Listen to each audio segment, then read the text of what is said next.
Bien, gracias por esta información importante para que usted esté bien enterado de lo que acontece en Quintana Roo.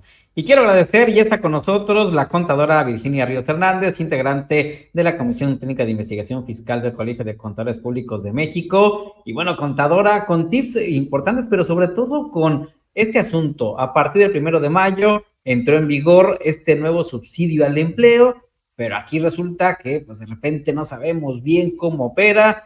¿Es mejor que antes? ¿A quién les beneficia? Y bueno, ¿de qué forma nos puede beneficiar? ¿Cómo está? Muy buenos días. Bien, muchas gracias por la invitación, Javier, muy amable. Pues sí, el 1 de mayo, en la edición vespertina del Diario Oficial, se publicó este nuevo subsidio al empleo, que sustituye la tabla anterior que conocíamos y que prácticamente estaba en desuso. Sin embargo, este subsidio, aun cuando tiene buenas intenciones y que beneficia a algunos empleados, a algunos trabajadores, pues no es suficiente porque es para aquellos empleados que únicamente tengan ingresos de hasta por 9,081 pesos mensuales gravables. 9,081 pesos no llega a ser ni siquiera el salario mínimo del área fronteriza norte, por lo cual a esos trabajadores del área fronteriza norte que ganan salario mínimo, pues no les beneficia prácticamente. ¿Cuánto es este subsidio? Son 390 pesos como máximo. Si una persona, por ejemplo, tiene un ingreso de 8,000 pesos mensuales, que es más del salario mínimo general de todo el país, excepto área fronteriza, entonces le van a poder aplicar, acreditar a su impuesto de la renta 390 pesos, pero con la condición de que nunca puede dar saldo a favor del trabajador. Ya no hay una tablita, ya no hay una tarifa, ya es un subsidio único que se aplica a los trabajadores hasta con esos ingresos de 9,081 pesos. Sin embargo, esto no ha resuelto el problema de los trabajadores que ganan salario mínimo, incluyendo los de salario mínimo del resto del país.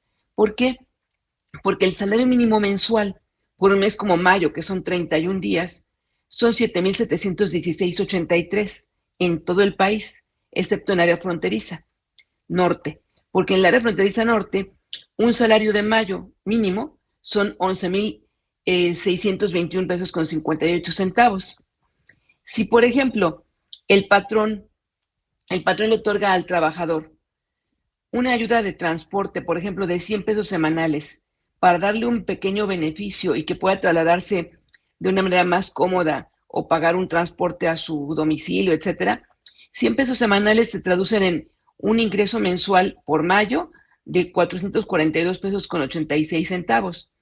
Si sumamos esos 442 pesos con 86 centavos a sus 7,716,83 de Quintana Roo, un salario mínimo de Quintana Roo, tendríamos una percepción gravable del mes de 8,159,69 centavos.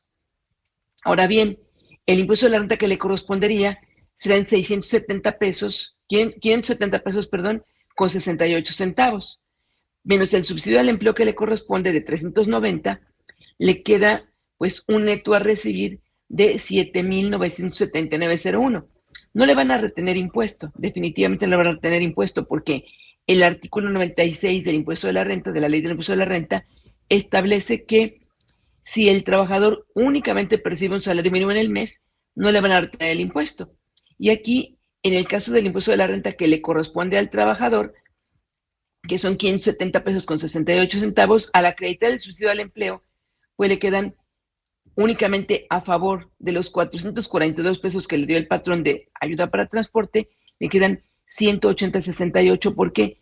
Porque la diferencia entre lo que le causó el impuesto y lo que recibe extra del patrón no alcanza a cubrir ese subsidio al empleo. Y contadora, además hay que decir otra cosa, con este salario mínimo, pues muchas personas, muchas familias no tienen solamente un empleo, de repente tienen que conseguir dos. Y aquí cómo aplicaría, porque ya teniendo dos patrones, pues se hace tu acumulo de gasto, o bueno, más bien de ingreso, Claro, y aquí cómo opera esto, este subsidio. aquí dice el decreto lo mismo que antes, que si el trabajador tiene dos empleadores, tiene que comunicarle antes de que reciba el primer pago de cada uno de ellos, con cuál de ellos se le acredita el subsidio para el empleo. Supongamos que con dos gana salario mínimo, pero le tendría que decir a alguno que ya no le acredite el subsidio al empleo porque ya se le está acreditando el otro patrón. Y entonces, ¿qué va a pasar? Que en la anual le va a salir un impuestote grandísimo a su cargo, porque nada más tiene derecho a un subsidio para el empleo, pero Al sumar los dos ingresos, pues ya su base gravable es superior y pues tendrá que pagar un impuesto en su anual. Así es, y que esto, pues en vez de beneficiar, pues se empieza a complicar justamente para muchos trabajadores y muchas familias, ¿no? Y es por eso Así aquí es. la importancia, porque pues se hablaba con bombo y platillo, se explicaba de que puede ser beneficio, pero la realidad es diferente, ¿no, contadora? Claro, lo que debería hacerse es dar una mecánica por parte del SAT para que a los trabajadores que ganan salario mínimo y que tienen alguna otra percepción adicional, se les retenga el impuesto únicamente por el adicional. Por Claro. ejemplo, puede ser que digan, mira, del total de los ingresos que tuviste de 8,000 pesos, 8,200 pesos, por ejemplo, te vamos a restar el salario mínimo para que se le calcule el impuesto solamente por la diferencia. Esta sería una opción. Otra opción sería, al total del impuesto de la renta que le corresponda al trabajador de salario mínimo por una percepción adicional, que se le acredite el impuesto de la renta que correspondería a un salario mínimo. Esa sería otra posibilidad. Y pues otra posibilidad también sería que en todos los casos de todos los trabajadores se les pueda acreditar el impuesto de la renta que corresponde a un salario mínimo, porque ya realmente los salarios aún cercanos al salario mínimo, el impuesto de la renta que les corresponde ya les hace que perciban neto menos que un salario mínimo.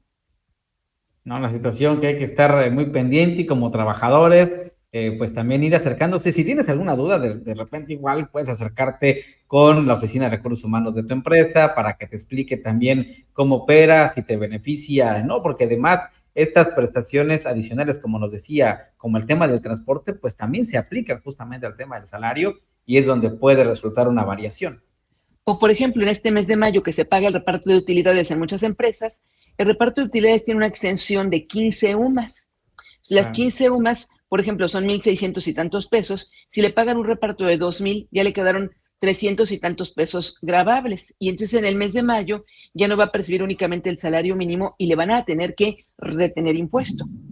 Entonces esto pues no es justo para el trabajador. Claro. O Sí, en pues. diciembre que recibe el aguinaldo, lo mismo pasa. El aguinaldo que se le tiene que dar por lo menos 15 días de aguinaldo, pues excede las 15 o más exentas y entonces le tocaría menos que el salario mínimo o al cálculo anual le quedaría un impuesto a cargo. Que son esos detallitos que de repente en la ley, cuando están haciendo los diputados ese tipo de legislaciones, no toman en cuenta y es donde viene esta variación justamente para el trabajador. Contadora, como siempre, muchas gracias por darnos esa explicación. Creo que es importante también conocerlo, más aún con este subsidio que, bueno, justamente entró en vigor apenas este mes. Con mucho gusto, Javier. Gracias por la invitación nuevamente. Que tenga excelente día. Bien, pues ahí está parte también de la información. Vamos a una pausa. Te recuerdo el teléfono de